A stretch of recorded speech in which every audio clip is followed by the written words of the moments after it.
Ay, pala si Mami. Hindi. Kayo doon. May camera din pa eh. Lakad na doon. Lakad na tayo doon. Dali na. Brad, kayo akin ako maghahawak niyan. Oh. Saan, Brad? Birthday to you. Brad, ako na. Eh, teka, hindi pa naman eh. Oh. Nakarecord na ba, Brad? Hindi. Brad Ronald, dito na. Oh, di ganun. Ganun. Ayan, yan, sis. Yan, ganyan lang. Dito mo lang tingnan, sis. Nakarecord Yan. pa lang. Yan, ganyan na lang. Okay. Okay.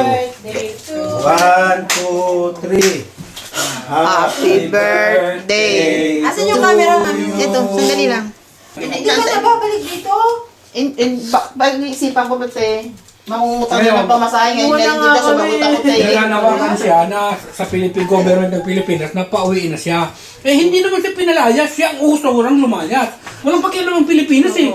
Well, Anytime welcome siya umuwi. Ay bakit natatakot siya? Kasi makukulong siya eh. May mga may obstruction of justice na yung ginawa niya. Oo, di ba? Yeah. Ay biro mo, kung mabuti, hindi iniipit si Rason eh. Nandiyan, alam nyo pala, tinatago niyan, may mga kasong yan eh.